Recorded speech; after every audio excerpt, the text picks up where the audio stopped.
नमस्कार, बहुत बहुत स्वागत है आप सबका संवाद न्यूज इंटरनेशनल पर। और मैं हूं आपका अपना धारा 370 का शत्रु, आरक्षण का घनघोर विरोधी, वक्फ बोर्ड की लगातार हमेशा सदैव खिलाफत करने वाला, उसूलों का कट्टर और पक्का और सत्य के मामले में कभी न झुकने वाला संकेत चतुर्वेदी। दोस्तों, भारत विश्व का सबसे बड़ा लोकतंत्र है और कांग्रेस इसकी ग्रैंड ओल्ड पार्टी है, अनोखी है, क्योंकि ये एक ऐसी पार्टी है जिसे बनाया था एक अंग्रेज ने। इस पार्टी को फंड मिलता है दुश्मन देश चीन से, Rajiv Gandhi foundation for example. अंतरराष्ट्रीय समर्थन मिलता है दूसरे दुश्मन देश पाकिस्तान से, जैसे कि इमरान खान ने कहा था हम चाहते हैं राहुल गांधी जीते। वोटर मिलते हैं बांग्लादेश से, और ये सब मिलकर राज करते हैं धर्मपरायण, कर्तव्यनिष्ठ, राष्ट्रभक्त भारतीयों पर। और तो और दोस्तों, सिर्फ हम आप जैसे आम लोगों पर नहीं, प्रधानमंत्री अर्थात देश की कुर्सी पर बैठा हुआ प्रधानमंत्री, राष्ट्रपति के बाद दूसरा व्यक्ति, जनता द्वारा चुना हुआ प्रधानमंत्री ने जो कहा था ना, उसे सुनकर आप सब लोग हैरान रह जाओगे। वर्ष 1991 से 1995 तक भारत के प्रधानमंत्री रहे पीवी नरसिम्हा राव जी ने अपना दुख व्यक्त करते हुए कहा था कि सोनिया गांधी उर्फ, जो उनका असल नाम था एंटोनियो डी मेयानो, वो उन्हें बहुत अपमानित करती हैं। और इस बात को वो मैं नहीं कह रहा, इस बात का खुलासा 31 साल भारतीय विदेश सेवा में रहे और लगभग 28 साल 10 जनपद पर सलाम ठोकने वाले और बाद में बगावत का रुख अख्तियार करने वाले पूर्व केंद्रीय मंत्री और कांग्रेसी नेता ये नटवर सिंह ने कही थी जब वो जीवित थे। उन्होंने अपनी पुस्तक में लिखा था, पुस्तक का नाम था one life is not enough. उसमें नटवर सिंह लिखते हैं कि सोनिया गांधी, अब मैं बता रहा हूं ये उनकी किताब में लिखा है, तो थोड़ा जो उन्होंने लिखा उनके करीबी भी थे, तो लिखा है, सुनिए कि वो एक उसमें स्टैंजा है, वो बता रहा हूं। किस तरह सहमी, घबराई, शर्मीली सोनिया एक महत्वाकांक्षी, अधिनायकवादी और कड़क नेता बनी। वे कभी ना कुछ भूलती थी और न किसी को माफ करती थी। नटवर सिंह ने उन्हें सामाजिक राजनीतिक सुधार विरोधी करार दिया है। नटवर सिंह ने सोनिया को अहंकारी, तुनक मिजाज, सनकी, चालबाज, प्राइमा डॉन, उन्होंने अपनी पुस्तक में उनको कहा है, और उनके व्यवहार को जहरीला और धूर्त बताया है। नटवर की नजर में सोनिया की पसंद नापसंद बहुत पक्की थी। वे किसी गलती को कभी नहीं भूलती थी और न ही आलोचना को माफ करती थी। नटवर सिंह अपनी पुस्तक में वो आगे लिखते हैं कि वर्ष 1994 में तत्कालीन प्रधानमंत्री पीवी नरसिम्हा राव लगभग रोते हुए नटवर सिंह के समक्ष पहुंच गए थे और उन्होंने नटवर सिंह से कहा था कि सोनिया गांधी उनकी बहुत बेइज्जती करती हैं, और यह भी उन्होंने कहा था कि वे और ज्यादा, पीवी नरसिम्हा राव जी ने कहा था कि वे और ज्यादा सहन नहीं कर सकते। One life is not enough में लिखी कांग्रेस के पूर्व विदेश मंत्री नटवर सिंह की बात तब और सच्ची लगने लगती है जब हम कुछ एग्जाम्पल्स पर नजर डालते हैं। जब देखिए बड़े बड़े चैनलों पर वरिष्ठ कांग्रेसी नेता जाकर सर हिलाने के अलावा कुछ और कर नहीं पाते। जरा एक बार देखिए इस मामले में हुआ क्या। Let into the AICC compound. Instead, the gun carriage carrying the former Prime Minister and Congress President was parked on the pavement outside the gate with chairs lined for party leaders outside. तो सुना आपने, पूर्व प्रधानमंत्री की लाश को कांग्रेस मुख्यालय में घुसने तक नहीं दिया गया था। आधे घंटे तक सड़क पर पीवी नरसिम्हा राव का पार्थिव शरीर यूं ही पड़ा रहा था और अंत में एक व्यक्ति आकर के उनके परिवारजनों से कहता है गेट खुल नहीं रहा। मतलब जिंदा तो छोड़िए, पूर्व प्रधानमंत्री की लाश तक को बेइज्जत करा जाता है। जरा पूरा मामला मैं आपको पहले समझाता हूं।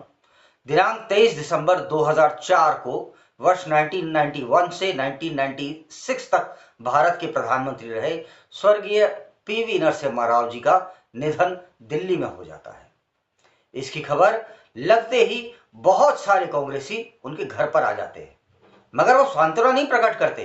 वो कहते हैं कि नरसिम्हा राव जी के पार्थिव शरीर को आप हैदराबाद ले जाएं। अब इस सिचुएशन को देख के उनके परिवार वाले हैरान रह जाते हैं। वे पूछते हैं कि भैया नरसिम्हा राव जी की कर्मभूमि तो यही दिल्ली थी, वो यही प्राइम मिनिस्टर रहे थे और उन्होंने सेवा भी बहुत करी थी देश की, तो हैदराबाद क्यों ले जाएं? मगर कांग्रेस के नेता कुछ नहीं मानते हैं। पूर्व प्रधानमंत्री पीवी नरसिम्हा राव के परिवार वाले इस बात की खबर तत्कालीन प्रधानमंत्री मनमोहन सिंह जी को देते हैं और मनमोहन सिंह तो एमएमएस के नाम से प्रसिद्ध थे, हैं, रहेंगे। आप भी उसका फुल फॉर्म जानते ही होंगे। उनका वो मशहूर शेर, हजारों जवाबों से अच्छी है मेरी खामोशी, न जाने कितने सवालों की आबरू रखी।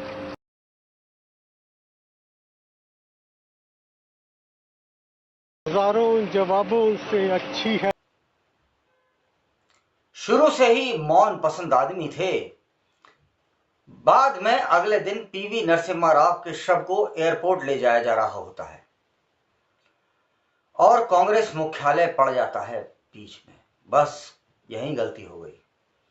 परिवार वाले सोचते हैं कि इस पार्टी की सेवा इतने साल की है नरसिम्हा राव जी ने, तो चलो थोड़ी देर उनके पार्थिव शरीर को यहां रख देते हैं। मैं आप लोगों को बताना चाहता हूं कि उस वक्त का ये रूल था कि जो भी व्यक्ति कांग्रेस का अध्यक्ष रहा हो, मृत्यु पश्चात उसके पार्थिव शरीर को दर्शन के लिए कांग्रेस मुख्यालय में रखा जाता था। मगर गेट खुला ही नहीं, क्योंकि सोनिया गांधी को पसंद नहीं था कि पीवी नरसिम्हा राव जी के शव को अंदर ला जाए मुख्यालय में। वरना बताओ, ऐसा संभव है कि कांग्रेस नामक प्राइवेट लिमिटेड फर्म की मालकिन सोनिया गांधी चाहें और गेट न खुले? यही सच्चाई है दोस्तों। इस एक्सीडेंटल हिंदू परिवार का तो लेवल ही अलग, मतलब अलग ही है लेवल, चलता भी अलग स्टाइल में। सब कुछ जब भारत के, मतलब सब कुछ अलग ही चलता है इनका। जब भारत के दूसरे प्रधानमंत्री लाल बहादुर शास्त्री जी की ताशकंद में दुखद एवं अप्रत्याशित मृत्यु होती है, तो इंदिरा गांधी उनके अंतिम संस्कार के समय हंस रही होती हैं। तो दोस्तों, प्रियंका वाड्रा के पास दादी जैसी नाक है, तो राहुल बाबा के पास दादी जैसी हंसी है। कभी भी, कहीं भी, लगातार, बारंबार, जब मर्जी आए तब हंस दे, और जब हंस दे तभी सवेरा। तभी तो वह जब डॉक्टर मनमोहन सिंह के घर सांत्वना प्रकट करने पहुंचे उनकी मृत्यु के पश्चात, तो वह वहां पर भी हंसने लगे। अगर मनमोहन सिंह की शव यात्रा में से दोस्तों पुलिस और प्रेस वालों को हटा दिया जाए ना, तो क्या 100 कांग्रेसी भी चल रहे थे? आप ये दृश्य देख के बता दीजिए। अभी यही नहीं बचा है, और आगे सुनिए। पूर्व राष्ट्रपति और कांग्रेसी नेता प्रणब मुखर्जी साहब की पुत्री शर्मिष्ठा मुखर्जी ने क्या कहा है इस पार्टी के विषय में। Former President Pranab Mukherjee has hit out at the Congress for its inconsistency in memorializing leaders. While pointing out the party's historical lapses in honoring leaders, Sharmishtha revealed that the party failed to convene a condolence meeting for her father's passing. She said a senior... ऐसा लगता है देश के लिए जान सिर्फ एक ही प्रकार के लोगों ने दी है। वैसे मेरे घर के पास काफी पहले एक शर्मा जी रहते थे, पंडित जी, जो एक बम ब्लास्ट में नहीं रहे, बेहद दुखद है। और एक और जानकार थे जिनका घर वहीं आगे ही है, तो उनको सुरक्षा देने वालों ने ही उन्हें गोली मार दी। अब प्रश्न यहाँ ये है, क्या इनको भी देश के लिए आप जान देना कहेंगे? आप भी कहेंगे कि देश के लिए शहीद हुए थे? अब वो तो बड़े मगरूर होकर के, वे मतलब कांग्रेसी बड़े मगरूर होकर के कहते हैं कि आजादी दिलाई हमने। तो शिवाजी, भगत सिंह, गुरु गोविंद सिंह, बिरसा मुंडा, मंगल पांडे, सुभाष चंद्र बोस, ये सब लोग कौन थे भाई?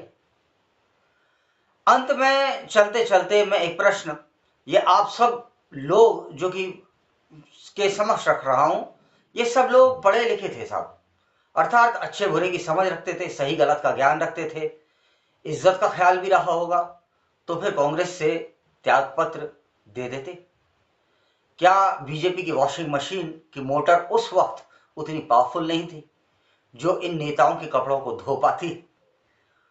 उत्तर खैर कुछ भी हो, मेरा तो एक ही बात का मानना है, आवत से हर्षे नहीं, नैनन नहीं स्नेह, तुलसी तहां न जाइए, चाहे कंचन बरसे मेघ। तुम्हारे घर के आसमान से सोना ही क्यों न बरसता हो, कम से कम मैं संकेत चतुर्वेदी उस स्थान पर कम से कम पैर नहीं रखूंगा जहां इज्जत ना हो, सम्मान ना हो, और मैं झुकेगा नहीं। ये भी कहते थे मैं झुकेगा नहीं। देखिए दोस्तों, दुनिया में ना दो प्रकार के लोग होते हैं। पहले वो जो पद के कारण सुशोभित होते हैं कि वो प्रधानमंत्री थे तो वो सुशोभित हैं, और दूसरे वो जिनके कारण वह पद सुशोभित होता है, जैसे कि लाल बहादुर शास्त्री जी, जैसे सुभाष चंद्र बोस। अगर सेक्युलर बनकर मुझे प्रधानमंत्री का पद भी मिले ना तो मैं नहीं लूंगा, क्योंकि मैं बड़े गर्व के साथ कहता हूं कि मैं राम भक्त हूं, कि मैं राष्ट्रभक्त हूं, कि मैं काफिर हूं, मैं बुत परस्त हूं, और मैं आपका अपना, आपका भाई संकेत चतुर्वेदी हूं। जय श्री राम। और कल की मंदिर संभल में जरूर बने, इसकी हम और आप मिलके आइए प्रार्थनाएं करें भगवान से।